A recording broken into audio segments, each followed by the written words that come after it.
A very warm good morning to all of you. This is Deepak Kumar Tiwari and हम लोग इस session में set 3 करेंगे जनरल अवेयरनेस के।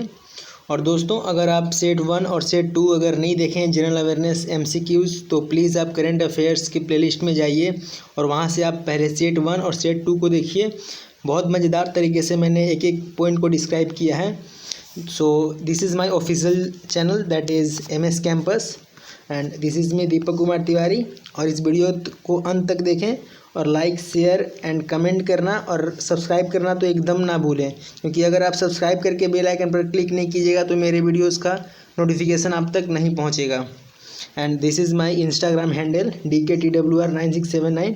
अगर कोई भी डाउट हो किसी भी क्वेश्चन के रिगार्डिंग तो आप लोग इंस्टाग्राम पर मेरे को फॉलो करके वहाँ पर क्वेश्चन का आंसर डाउट सारा क्लियर कर सकते हैं आप लोग, और आप लोग कमेंट भी कर सकते हैं। तो दोस्तों, आते हैं इस सेशन के पहले क्वेश्चन के ऊपर। तो है कि नेशनल जूट बोर्ड, जो नेशनल जूट बोर्ड है उसका हेडक्वार्टर कहाँ पर है? तो नेशनल जूट बोर्ड का हेडक्वार्टर कोलकाता में है और कोलकाता कैपिटल है वेस्ट बंगाल का। अब जब यहाँ बात आया वेस्ट बंगाल का कैपिटल कोलकाता है, तो वेस्ट बंगाल के बारे में भी हम लोग कुछ जान लेते हैं। जान लेते हैं। पहले तो यहाँ का CM, यहाँ की जो CM है वो ममता बनर्जी जी हैं एंड गवर्नर हैं जगदीप धनखड़ जी। और यहाँ पर एक फेमस मेमोरियल है दैट इज़ विक्टोरिया मेमोरियल है, यहीं पर स्थित है। नेक्स्ट हम लोग इसके बारे में देखते हैं, वेस्ट बंगाल के बारे में हम लोग देखते हैं। तो यहाँ पर कुछ नेशनल पार्क हैं, जो कि हम लोग का नेशनल पार्क जैसे हो गया Buxa national park, Neora valley national park, Singalila national park, फिर से सुंदरवन नेशनल पार्क। सुंदरवन से एक आप लोग पॉइंट को नोट डाउन कर सकते हैं। सुंदरवन यहाँ पर मैंग्रोव जो प्लांट रहते हैं ना, मैंग्रोव प्लांट इसके लिए फेमस है। और इनमें जो रूट्स होते हैं, जो जड़ें होते हैं, उनको बोलते हैं न्यूमेटोफोर्स रूट्स। ये जल में पूरा डूबा हुआ रहता है। इनकी जड़ें, जो मैंग्रोव प्लांट्स रहते हैं उनकी जड़ें जल में डूबा हुआ रहता है। तो ये न्यूमेटोफोर्स वो पानी से ऊपर निकलकर रेस्पिरेशन का काम करते हैं और तभी वो पेड़ पौधे वहाँ के जिंदा रहते हैं। तो this is about West Bengal and something we will discuss about WLS that is wild life sanctuary. तो यहाँ पर कुछ वाइल्ड लाइफ सेंचुरी भी हैं वेस्ट बंगाल में, जैसे बल्लभपुर, फिर से Ballabhpur WLS, Chintamani wild life century. उसके बाद हैलीडे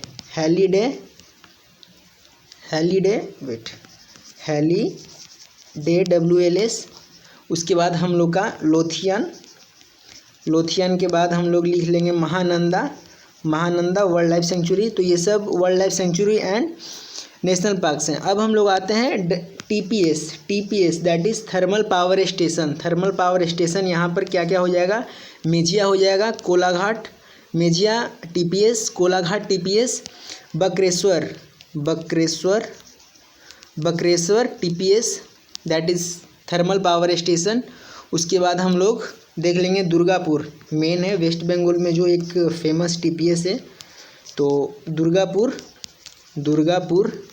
TPS। उसके अलावा वेस्ट बंगाल के कोलकाता में दक्षिणेश्वर काली माँ का एक टेम्पल है, दक्षिणेश्वर काली माँ का टेम्पल, वो बहुत ज़्यादा फेमस है।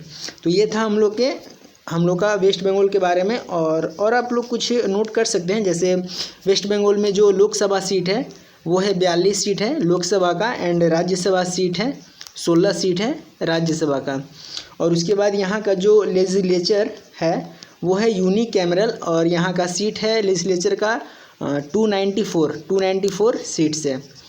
तो ये हमारा ऑल अबाउट पहला क्वेश्चन में ये डिस्कशन था। तो प्लीज़ एक एक पॉइंट को बार बार रिवर्स करके रिवीजन करके एक एक पॉइंट को नोट करें, क्योंकि इतना सिंपल क्वेश्चन एग्जाम में नहीं आता है। कहीं से क्वेश्चन पूछ दिया जाएगा वेस्ट बंगाल, तो ये लगभग वेस्ट बंगाल के बारे में इतना चीज़ था। तो प्लीज़ आप लोग नोट डाउन करें कॉपी में। सेकेंड आते हैं, सेकेंड हम लोग आते हैं सुनामी। जो सुनामी वर्ड है वो किस लैंग्वेज में है, तो ये जापानीज़ लैंग्वेज में। तो जापान के बारे में भी हम लोग कुछ जान लेते हैं। तो जापान का जो करेंसी होता है उसको बोलते हैं येन। एंड यहाँ का जो पीएम है उनको बोलते हैं योशीहिडे सुगा। और यहाँ का जो कैपिटल उसको बोलते हैं टोक्यो। और टोक्यो से एक पॉइंट आप लोग रिलेट कीजिएगा कि सुभाष चंद्र बोस जी टोक्यो में एक मिशन के लिए गए थे, और वहाँ से जो जापानीज़ आर्मी थे उनको मोटिवेट करके, और इंग्लैंड जो अंग्रेज़ थे उनसे लड़ने के लिए वहाँ से मोटिवेट करके हायर किए थे। अप्रोक्स 100+ सोल्जर जापान से हायर किए थे। तो ये सब सारा पॉइंट मिलता है। और आप लोग कुछ नोट कर लीजिए, लाइक जापान का जो एलिस है, एलिस नहीं बोल सकते हैं, जो अपर हाउस है, अपर हाउस को हम लोग बोलते हैं हाउस ऑफ काउंसलर।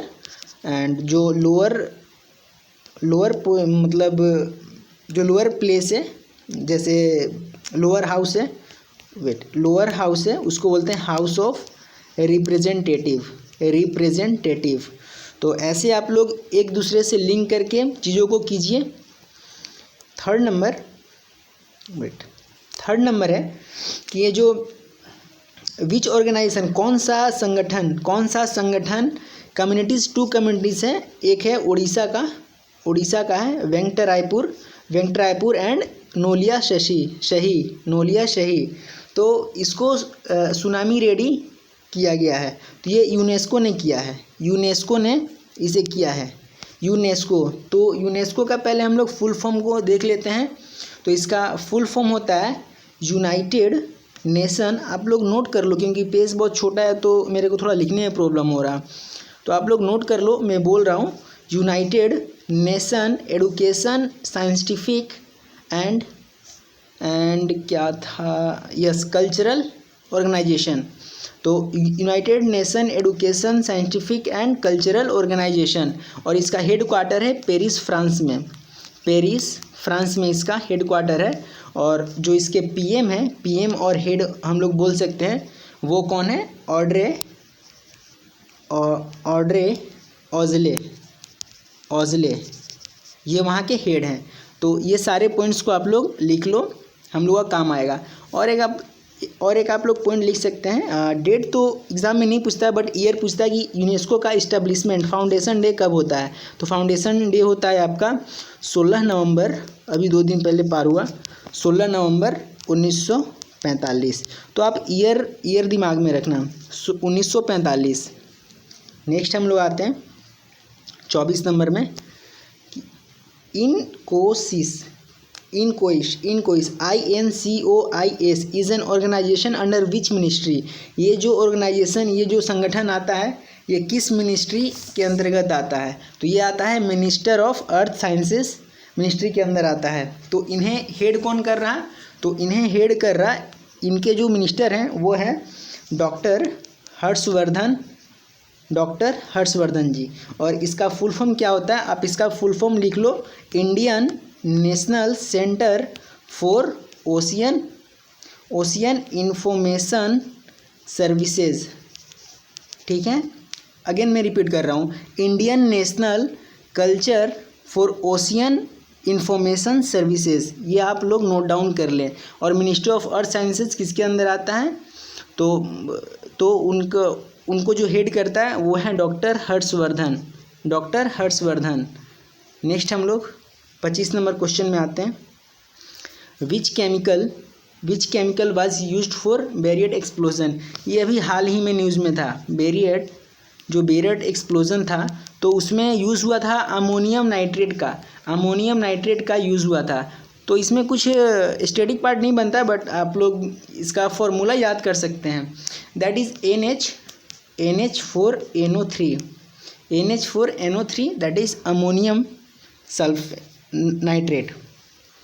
नेक्स्ट हम लोग आते हैं, what is the name of, जो हमारा एक यूट्यूब चैनल हम लोग का बनाया गया, किसके लिए बनाया गया, कि जो जो हमारे यूथ हैं वो इन्वॉल्व रहेंगे कोऑपरेटिव मूवमेंट में। जितने भी कोऑपरेटिव मूवमेंट होते हैं तो उसमें इन्वॉल्व रखने के लिए एक एनसीडीसी का फुल फॉर्म है नेशनल कॉरपोरेशन या corporative development corporation, national corporative development corporation.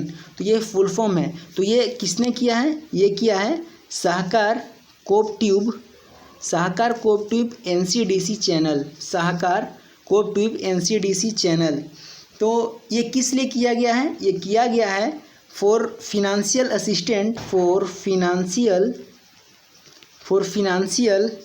Assistance, फिर से जो भी ट्रांसपोर्ट का काम होता है, फिर से इलेक्ट्रिसिटी का, फिर से हॉस्पिटल का वर्क होता है, तो उसके लिए ये किया गया है। नेक्स्ट हम लोग आते हैं, दैट इज़ 27 नंबर। तो recently minister of agriculture and farmers welfare ने लॉन्च किया है। क्या लॉन्च किया है? Scheme for internship programme, scheme on internship programme ये लॉन्च किया है। कौन? Ministry of agriculture and farmer welfare. तो ये किसके अंदर आता है? मीन्स इसको हेडेड कौन करते हैं? इनके मिनिस्टर कौन है? तो इनके मिनिस्टर हैं नरेंद्र सिंह तोमर जी इनके मिनिस्टर हैं। और ये हेडेड था, इसको कहा जाता है सहाकर मित्रा। नेक्स्ट हम लोग आते हैं, इसमें यही बना, इससे ज़्यादा तो स्टैटिक पार्ट इसमें है नहीं। 28 आते हैं, कैपिटल ऑफ एंडोरा। तो इसका होगा एंडोरा ला विला। आप लोग इसका एक स्टैटिक पार्ट आप लोग लिख सकते हैं कि यहाँ का जो करेंसी है उसको हम बोलते हैं यूरो। यहाँ करेंसी का यूरो। नेक्स्ट 29 में yes, what is the full form FPO का फुल फॉर्म क्या है? ये एग्रीकल्चर सेक्टर ऑफ इंडिया के अंतर्गत आता है। तो इसका है फार्मर प्रोड्यूसर ऑर्गेनाइजेशन। और ये किसके अंदर आता है? ये आता है ministry of agriculture and farmer welfare, ये इसके अंदर आता है। और इसको हेडेड कौन कर रहा? नरेंद्र सिंह तोमर जी। और ये किसके लिए है? तो ये मेन एफपीओ जो बनाया गया है वो असिस्टेंस देने के लिए बनाया गया है। किसको? अप्रॉक्स 10,000 फार्मर्स को ये प्रोग्राम असिस्टेंट देगा। लाइक लोन प्रोवाइड करेगा, फिर से जो भी डाउन लेवल पर जो भी हेल्प होता है, जैसे बीज खरीदने के लिए होता है या फिर से इरिगेशन में केमिकल वगैरह खरीदने के लिए, तो उसके लिए असिस्टेंट दिया जाएगा। नेक्स्ट आते हैं 30 नंबर क्वेश्चन पे। तो which country launched BeiDou navigation satellite, that is BNSS, BeiDou navigation satellite. तो ये चाइना ने किया है। चाइना का एक बहुत बड़ा मैनेजमेंट और बिजनेसमैन है जो अली बाबा ग्रुप इस्टेब्लिश किए हैं। उनका नाम क्या है? Jack Ma. यहाँ से एक क्वेश्चन बनता है, आप लोग लिख लो कि अगर पूछा जाए कि अली बाबा के सीईओ कौन है? अली बाबा जो ग्रुप है, जो चाइनीज़ एक कंपनी है, तो उसके सीईओ कौन है? तो जैक मा। और चाइना से हमारा बन जाता है कि यहाँ का जो कैपिटल है बीजिंग, कैपिटल है आपका बीजिंग। उसके बाद जो यहाँ के प्रेसिडेंट है जी जिनपिंग। एंड यहाँ करेंसी चलता है चाइनीज़ येन, युआन, यहाँ का करेंसी चलता है।